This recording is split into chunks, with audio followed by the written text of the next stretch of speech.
Let this be an example to everybody who says I hate everything. This movie was great. I had no idea anything about this movie. Abstract was like, Argent, we gotta go see Baby Driver. I'm like, what the heck is Baby Driver? Is that like Boss Baby meets Drive? And he's like, look, it's got really good reviews. The premise seems cool. Let's just go watch it. I'm like, hey, I'm always down for seeing a movie. Let's go watch it. So I went and saw Baby Driver, and I think it was like 5 to 10 minutes in. I'm like, this movie's great. And Baby Driver has something that a lot of movies have been lacking, I guess, since the last Fast and the Furious film: fun. Baby Driver was a ton of fun. Just overall, a great movie. I give it an 8.5 out of 10, and I highly recommend you go and watch it. It's just a lot. It's just a good movie in general. So I'll talk a bit about the plot because some people here just won't watch movies. So I'll talk about the plot. I'll kind of go into detail about why I like the movie, that kind of thing. But overall, I don't have like a ton to say politically about it. But yeah, so the movie Baby Driver features Baby, who's a talented getaway driver who suffers from permanent tendinitis. Uh, Tendinitis. I'm not sure how you pronounce it exactly. It's where you have the constant ringing in your ears.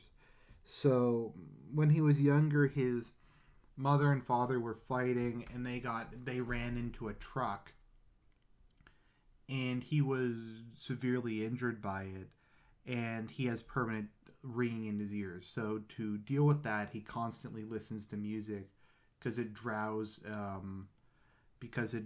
out the ringing in his ears. So a lot of the movie is just kind of one big music video, and they just kind of have a very wide variety of music I never heard of, but it just kind of helps the fun. It's something that I find is kind of hit or miss. Like, it sucked when they made the whole thing a music video in Sucker Punch, but it was fun in Guardians of the Galaxy, and it was really the only good aspect of Suicide Squad was the music. The rest of the movie was shit, but a lot of the music I actually liked. So it's kind of a mixed bag. But so we have Baby, and he works as a getaway driver. And we have a lot of really cool car chase scenes in this movie. So the combination of his autism and his ability to use music to help him focus means that despite being young, he is the one of the best drivers in the world. So apparently when he was young after his parents died, he took to boosting cars and just kind of driving around. So he wound up boosting the car of Doc, who's kind of the head of organized crime in the city where they live. And he dumped the car, and it apparently had like a lot of drugs and other stuff in it. So Baby's been working for him for a couple of years as a way to pay off his debt. So he had one last job that he had to do, and after he finished it, he thought he was finished for good. But Doc basically says, no, you don't get out now. You have to continue working for me. You're just getting paid. And there was kind of a brief window when Baby was working as a pizza delivery man, and he got really big tips because he's such a fast, skilled driver. So there's a diner where his mother used to work, and he goes in there almost every day for a meal. And while he's there, he meets Deborah, who's a really cutie, kind of wholesome girl. And Baby just starts flirting with her in kind of his awkward autistic way, and she finds him really charming because autism is the ultimate aphrodisiac, and autism makes you alpha. So he kind of starts to flirt with her, and they eventually start going out on dates and fall in love. And it's a very kind of wholesome relationship. They don't have sex in the movie, which I kind of appreciate. It's not like some kind of like thing where they're just pawing at each other. It's kind of a very sweet sort of like 1950s prom sweetheart type of thing. And she works at like an old diner, and it just kind of has this like wholesome feel to it. And Baby throughout the movie keeps trying to get away, like take a bunch of money and just run away with her so he can escape a life of crime because he really doesn't like it. So it's then we're introduced to the rest of the criminals. So we have Jamie Foxx, who plays Bats, who's a psychopathic black guy. So basically, he plays himself. And here we find out that this is actually a sequel to Mad Men. See, Don Draper, apparently after the events of Mad Men, couldn't take the pressure anymore, and he turned to drugs. After burning through all of the considerable money he made over the years, he had to turn to organized crime to survive. So Don Draper is kind of the main villain of this movie, and he's with some castiza or mestiza woman. So the four of them are kind of the odd pairing, and they go through conducting a series of bank robberies. One of them was an armored car, and another one they tried to do was a post office. So these scenes are all really cool. So they kind of are preparing to do one last job where they're going to steal a bunch of money orders from a post office and use a machine to run the money orders. And then they'll make millions of dollars, and everyone will be able to leave crime behind, at least for a while.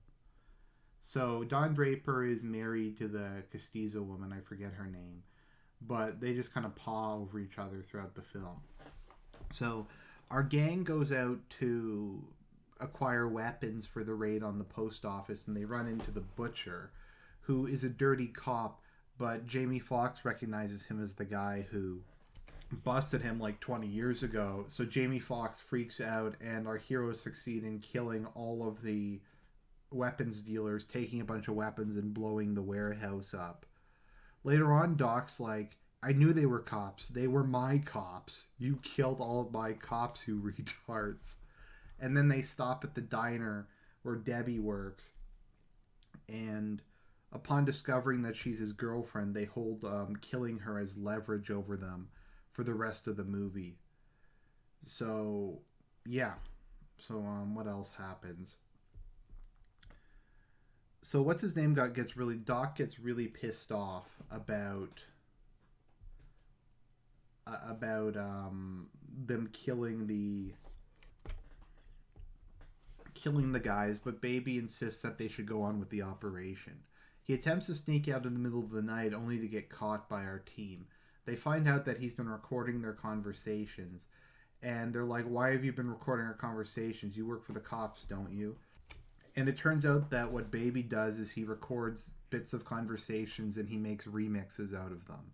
And they don't believe him because they're like, that's the lamest excuse ever. So they go to his house, they get a bunch of the tapes, and then they play them. And Doc is just like, what the fuck? So it's, that's pretty funny, but they decide to go through the operation anyways. So they're at the post office, and when they're there, Baby recognizes the a woman that he talked to yesterday when he was scoping the joint out, and he tells her not to go in. She gets a police officer to go and help go and try to arrest Baby and the other guys. And the other guys come out with the money orders.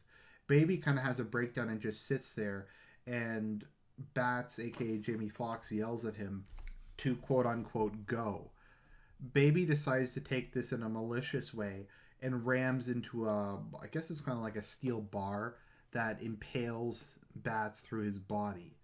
Baby then runs away, being chased by I think her name is Honey. No, yeah, so Darling gets killed, and Don Draper vows revenge against Baby, saying that he's going to hurt him in the same way that Baby hurt him. So Baby succeeds in escaping and goes to save Deborah. However, he finds that Don Draper is already there and about to kill him. However, a police officer comes in, and in the kind of the distraction, Baby succeeds in shooting Don Draper and running away with Debbie, going to talk to Doc and trying to figure out like what's going on and that kind of thing. So they go to Doc, and Doc is like, I'm not going to help you. You fucked me over. You destroyed my operation. And then Baby comes in with Deborah, and Doc's like, oh, this is like a white couple that's not complete degenerates. So like that stuff happens. And then Doc decides to help them, so he gives them a bunch of money, he tells them where to run to, etc. So they go downstairs, and it turns out the rest of the dirty cops have come to take revenge, and they succeed in killing Doc. However, he dies, he takes out the dirty cops. So our heroes were about to get away when Don Draper shows up to get revenge. What follows is a really cool action scene in which they succeed in finally killing Don Draper and stopping his revenge. Our pair start to run away. However, they wind up getting stopped by the police, and Baby, realizing that Deborah doesn't deserve to live a life on the run, peacefully surrenders to the police. At his trial, his stepfather, Deborah, and a number of other people testify that Baby isn't really a bad person. He just got caught up in a he made a bad decision when he was younger and he was being blackmailed, and that most of his decisions came not from a desire for money or any malicious intent, but because the love of his life and his godfather and a bunch of other his stepfather and a bunch of other people close to him were being threatened. Also, given the fact that most of the police seemed to be corrupt, that's also another good reason he couldn't really go forward. So Baby is sentenced to 25 years in prison with an opportunity for parole after 5. It's then revealed that Baby's real name is actually Miles, and Deborah says that she'll wait for him to get out. The film ends with Baby getting out of jail on parole, presumably to go and find some job as a driver, maybe as a chauffeur or something. If he does become like a taxi driver or something, he's probably going to make an absurd amount of money just because of how good he is at driving. So him and Deborah kind of drive off into the sunset together. And it's just a great feel good ending to a great feel good movie. So I can't really say enough good things about Baby Driver. The characters are great, the script's funny, it's just got a lot of heart. You've heard me talk about something I really like in a movie is when you can tell the cast had a lot of fun making it. Jamie Foxx clearly had a lot of fun. Kevin Spacey puts on his normal excellent performance. Despite the violence in the movie, there's a certain degree of wholesomeness that kind of reminds you of, you know what it kind of reminds me of, a bit Back to the Future. That's what I was thinking of. Because even though there's kind of violence and dark points in the plot, it does kind of feel like that. There's a certain kind of timelessness to it, kind of like Youth in Revolt. Just a lot of like modern technology isn't really played up as much. It kind of takes place in that timeless state, a bit like maybe something like Seven or It Follows. But overall, I can't say enough good things about Baby Driver. If you're in the mood for just kind of a fun action movie with great characters, great music, and like I said, it's just a ton of fun, I highly recommend this film. This is Argent, and I'll talk to you later.